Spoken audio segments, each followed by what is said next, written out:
Yo, it's Fritzy. I'm making a quick video on how to learn how to last it if you're starting the game. It's a really annoying mechanic when you're new to the game. When I started, it was my least favorite mechanic to learn. It still is probably my least favorite mechanic. I'm just going to make this quick, TP to lane.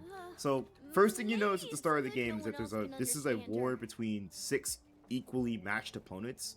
And we don't mess with the wave, relatively speaking, our front line will kill their front line all at the same time. Now, depending on who you are, this might be a problem.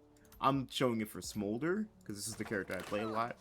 But depending on who you are, you last it differently. Smolder, at the start of the game, that's kind of a problem for him, because he only can attack about once per second. We can change it by our Q, because our Q is an auto attack reset. So we get another attack off, but basically killing all 3 of those guys would be really annoying. Getting the gold, so the final hit from all 3 of those guys would be really annoying. So there's a trick we can do to make that a little bit easier for ourselves. How do I want to rewind my game. Okay, rewind. Let's reset it, run it back, put us right at the same spot. We were last time. Minions have spawned. Okay. Let's teleport back. The minions are going to crash, but we're not going to do the same thing we did that time. This time, we're going to shoot and single out a target so he can die a little bit sooner than the other front lines. It makes it a little bit easier for us because, again, we can only attack but so many times per second. So with our limited attack speed, we gotta pick our battles wisely. So we singled out this guy right here. He's gonna die sooner. Auto him. Next, this guy, I'm singling him out. He'll die sooner. Then hopefully this guy would die sooner, but our minions are kind of scattered. This guy dies sooner. They're on him. They shot him a lot, so he should die sooner, but they swapped aggro. So that one dies. This one dies. Now they're going to aggro to him, and so on and so forth. Pause real quick. First thing you notice is that your minions kind of work like miniature players. They actually aggro to specific things. If you can figure out what they are aggroing to, you can see what is going to die quicker. There's a few ways you can do that. If you look where my cursor is, the casters have little bullets they shoot. You can actually see like where their bullets are going. Or if you don't feel like doing that, you could just look at the health bars and see which one's ticking down faster. But if you know what your minions are aggro to, it makes it a little bit easier to last hit it. You also could just artificially do what I did there. Shoot the minion so that one will die a little bit quicker. There's RNG to what they aggro to, by the way. They're not always going to hit the same thing every time. You just got to be able to adapt to it, which kind of makes last hitting kind of funky sometimes. There's some weird situations that you might get into. Alright, unpause. Second thing we can do while I'm pausing this is talk about wave locations. Right now, we gave our side the advantage. They were equally matched, but someone started messing with the enemy team, and we gave our side an advantage by auto-attacking. So our side is going to start pushing towards the objective. They're going to start winning the war. Right now, our wave is close to their tower. Depending on the matchup, this might not be the best thing for me, because I have to walk closer to enemy territory to get my gold. To get my paycheck, I got to be close to the enemy tower. So let's say I don't want to be up here for too long. I can wait for more of my team to show up. By the way, the bigger your wave is, the harder it is to last it, because there's more bullets coming in. Like, we dropped that cannon there. We don't want to do that. It's worth a lot of money. But it's a lot harder to last it when your wave's bigger. Alright, so let's pause. Rule number 1, trying to drop your cannons. If you have an ability that makes it easier to last hit, use it. If you're Smolder, Q makes it easier to last hit your cannons. You don't want to drop those because they're worth the most money. So hopefully next cannon wave I can show you what I'm talking about. But alright, ignore that. Pretend we hit the cannon. Next thing that happens here is our wave is going to crash to the enemy tower. And this is important for a few reasons. Our wave will now stop hitting the enemy bad guys, and it'll just start shooting the tower. As you can see, the tower will shoot back, and it does a lot of damage. It like 2 taps your casters, and it 3 taps your melees. Since your guys are not hitting the enemy guys, and they're hitting this big thing that's currently destroying them, your guys are actually going to start, or just automatically always going to start to lose the battle. So we're not going to touch the wave here. We're just going to let it play out. I'll speed up by 30 seconds. Our boys, the enemy boys come in, they start beating up our boys, and our team's not fighting them back. So they're just getting a huge advantage while the tower's nuking them. Speed up 30 seconds. Might need to do one more thing. Speed up, speed up, speed up, speed up. And their team is winning. A few things happen in that time. Wait, I did unpause, my bad. Their team is winning, and since they had the advantage, each time they completely killed off one of our waves, a few more of their guys survived each time, which means technically this isn't just one wave. This is multiple waves stacked up on top of each other that's gonna come and clash with our next wave that's coming. For that reason, they have that advantage they built from the tower is going to build. It's gonna stack. They're going to gain numbers, and they're going to slowly start pushing to our guys. Now, there's two things we can do. We can let it come to us and crash under a tower where we'll last hit it, or you can attempt to freeze. Let me try. Let's unpause here. If it crashes on our tower, it's going to do the reverse. It's going to bounce back to them. Our wave's going to do what this one's doing, and it's going to start pushing to them.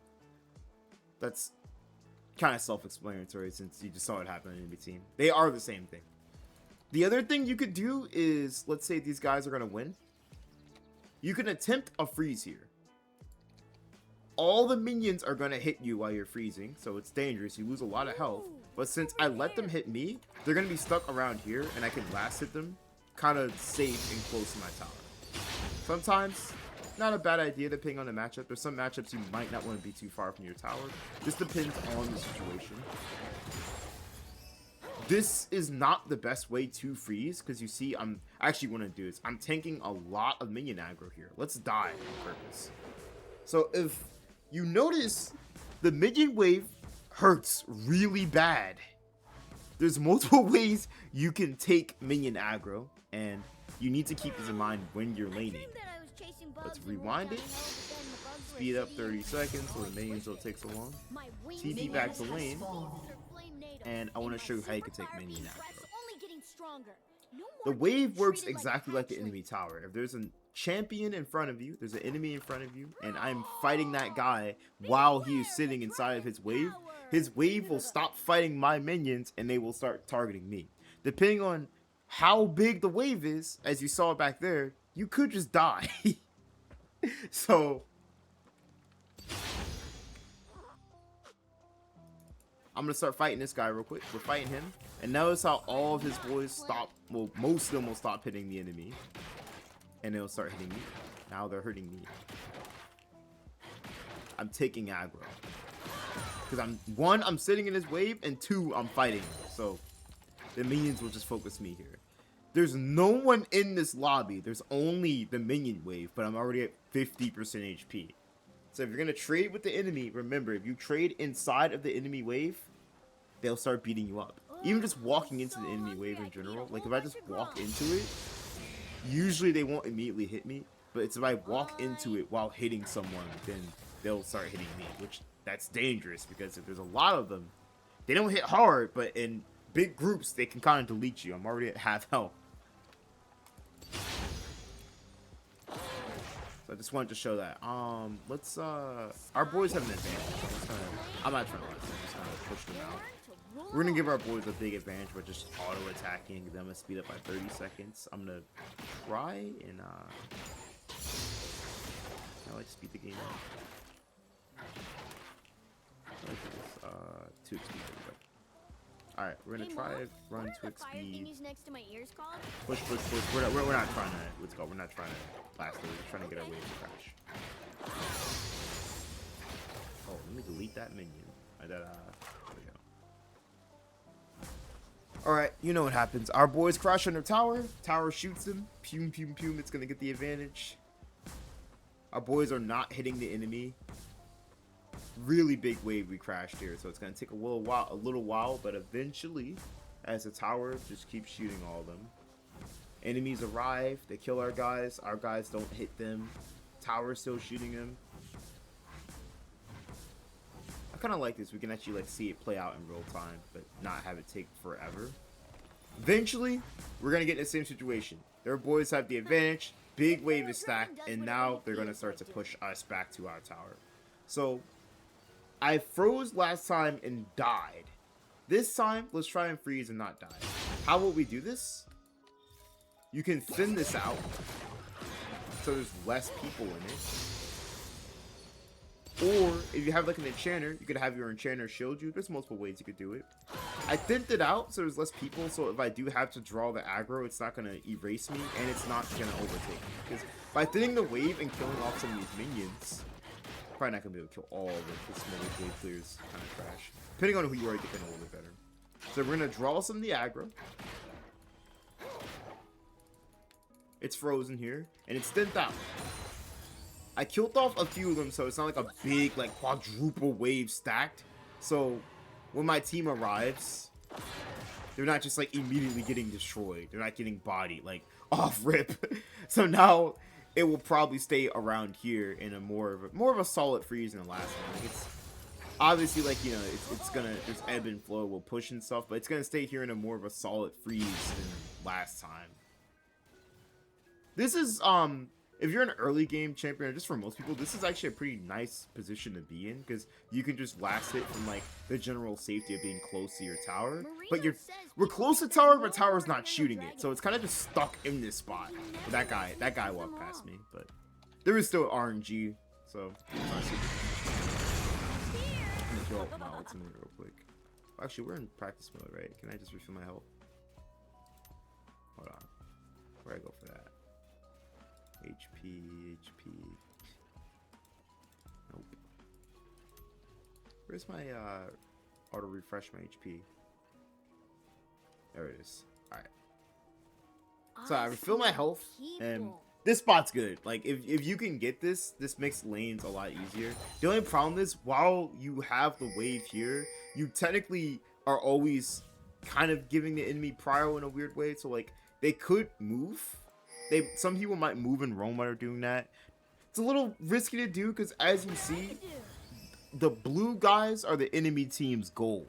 And if they don't do anything and they don't walk up, your blue guys are just going to keep dying to their red guys near the tower. And they could lose a lot of money for getting frozen on. What would they do if... How would you break this? What would you do if you're frozen on? They would want to give their guys the advantage by shooting and shoving this out. They would want to push their minions onto our tower to break this freeze, and then eventually get it back to how it was before. If they don't do that, they could potentially lose a lot of gold. Obviously, this goes for you. If you're over here and they're freezing on you, you probably want to try and push out the wave so it crashes and the tower resets it back to equilibrium, back to neutral. But that might not always be possible depending on the matchup, especially if you're in top lane. There's some times where you literally just can't walk up into the wave. So depending on the scenario, maybe your jungler has to come, but how it happens, I can't exactly tell you. There's many ways it can happen. What needs to happen is you need to crash it. If they're freezing it, then you need to push this thing out so it goes through. Either that, or maybe they mess up the freeze by shooting it too much to give you an advantage. Do you see anything fun up there? I think that was what? That was a quick rundown of the minion waves. Ooh, I'll find 'em. I think we get the gist of it. Basically, just quick summary. It's two sides fighting with each other. Depending on where you want the side to be at, it's based off the advantage you give to it. And if you don't hit the wave at all, then the three frontliners will all die at relatively the same time, which is kind of annoying for most people who don't have AoE spells at the start of the game. If you're just last hitting with autos, you typically want them to have staggered deaths, so it's a little bit easier to kill them. I hope this helps you out, because again, last hitting is really frustrating. It's a skill you'll have to work on forever. Like, you can never... It's never something you'll be 100% perfect at, probably, but this should put you in the right direction so you can have an idea how to do it. This changes based on matchup to matchup and character to character. If you're fighting certain people, some people will throw spells at you when you're trying to shoot waves, but that's not something I can 100% cover here. That's something you'd have to look at, like a mid lane guide or something.